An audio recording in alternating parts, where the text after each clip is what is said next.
SSMB update వచ్చింది కదా అవునవును ప్రియాంక చోప్రాది. అవునవును ఎలా ఉంది లుక్?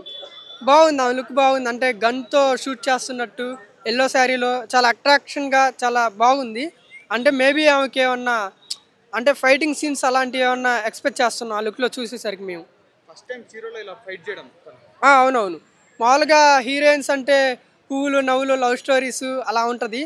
కానీ ఇక్కడ ఎస్ఎస్ఎంబి అటు సైడ్ మహేష్ బాబు రాజమౌళి కదా, స్ట్రాంగ్గా ఉంటుంది. యాక్షన్ సీన్స్ పెడతారు, యాక్షన్ సీన్స్ ఉంటాయని ఎక్స్పెక్ట్ చేస్తున్నాం. మహేష్ బాబు ఈ సినిమాతో హాలీవుడ్ లెవెల్ వెళ్ళిపోతాడా? కన్ఫర్మ్ వెళ్ళిపోతాడు.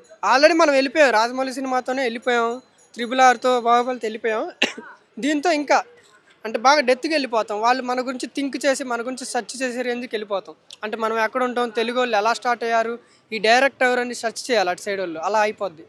పృథ్వీరాజ్ సుకుమార్ లుక్ ఎట్లా అనిపిస్తుంది మీకు?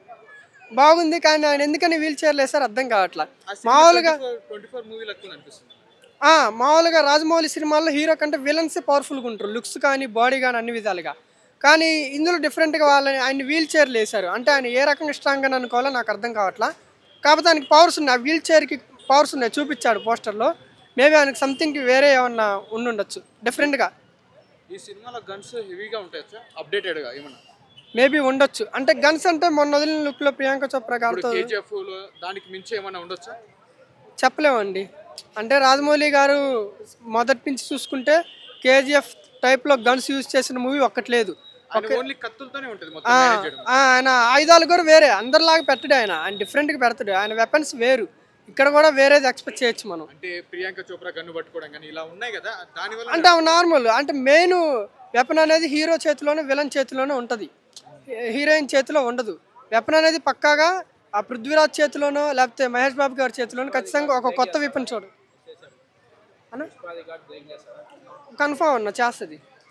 ఇది సీన్ ఇది ఆ చేతిలో ఉన్న ఫోటో క్రిష్ మూవీలో కొంచెం కంపారిజన్ కంపారిజన్. వాళ్ళు ఆల్రెడీ రాజమౌళి మూవీస్ అంటేనే సగం ఇన్స్పైర్డ్ కాపీడ్ అన్నది కానీ ఇన్స్పైర్డ్ కదా. ఈ ఎస్ఎస్ఎంబి పోస్టర్ తోనే కాపీడ్ అనే ఒక సింబల్ వచ్చేసి బాధకు పడిపోయింది. ట్రోలర్స్ కూడా ఆ సినిమా ఎత్తుకొని వచ్చి సినిమాలు వేస్తున్నారు. అవునవును. అంటే వీల్ చైర్లో అది ఎందుకు పెట్టారో అర్థం కావట్లేదు.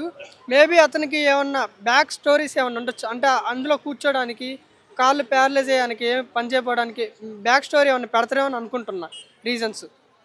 ఓకేనా, 120 దేశాల్లో విడుదల కాబోతున్న ఈ సినిమా అంత పెద్ద ఈవెంట్ ని ఇక్కడే తెలంగాణలో ఎందుకు పెట్టినారు? ఏదైనా పెద్ద దేశంలో పెట్టొచ్చు కదా అని కొంతమంది అంటున్నారు. దాని గురించి ఏమంటారు మీరు? ఆయన ఎలాగో మూవీ ఫినిష్ అయ్యడానికి లేదా ట్రయల్ వచ్చాక ప్రమోషన్స్కి ఎలాగో స్టేట్లు దేశాలు తిరుగుతారు, అది కామనే. ఇక్కడ నుంచి స్టార్ట్ చేద్దామని ఆయన ఉద్దేశం. రామోజీ ఫిలిం సిటీలో అక్కడ పెట్టినట్టుండి, అది కూడా కొన్ని కండిషన్స్తో, చిన్నపిల్లల్ని ముసలి వాళ్ళని రావద్దని, ఫిజికల్ కార్డు ఉంటేనే రమ్మని. అంటే తొక్కిసలాట జరుగుతుంది కదా, అలా కేర్ తీసుకొని రాజమౌళి గారు 1 by 1 స్టెప్ బై స్టెప్ చేస్తుండ్రు ఇప్పుడు. అది రీజన్ అవ్వచ్చు. అట్లాగే కొద్దిగా పాసులు కొంతమందికే ఇచ్చారు అవును అంటున్నారు, చాలా మందికి అందలేదు, విఐపి అనే లెక్కనే ఇచ్చినారు అని అంటున్నారు. ఈ ఈవెంట్ గురించి దాని గురించి ఏమంటారు? ఈ ఈవెంట్కి చాలా మంది ఫ్యాన్స్ హర్ట్ అయ్యారు, ఎందుకంటే చాలా మంది రాలేకపోయారు. దానివల్ల రాజమౌళి గారిని తప్పుగా అనుకోవటం, నెగిటివిటీగా మహేష్ బాబు ఫ్యాన్స్ అనుకున్నారు, మాట్లాడారు. కాకపోతే అక్కడ ఏదన్నా అయ్యి తొక్కిసలాట జరిగి జనాలకి ఇబ్బంది అయితే అప్పుడు ఎవరిని క్వశ్చన్ చేయాలి? హీరోని క్వశ్చన్ చేయాలా లేకపోతే అక్కడున్న పోలీస్ వారిని క్వశ్చన్ చేయాలా? ఇలాంటివి జరుగుతాయనే ఆ భయం మీదనే ఆయన ఎటువంటి డ్యామేజ్ జరగకూడదు, ఏ ఫ్యాన్కి ఏ అభిమానికి ఇబ్బంది ఉండకూడదని ఇలాంటి కండిషన్స్తో తక్కువ మందిని అలౌట్ చేయడం జరిగింది. ఇంకా ప్రమోషన్స్ ఇంకా చాలా ఉన్నాయి, ఆడియో ఫంక్షన్ చేయాలి, వాటికి అందులో ఉత్సాహం చూపిద్దాం.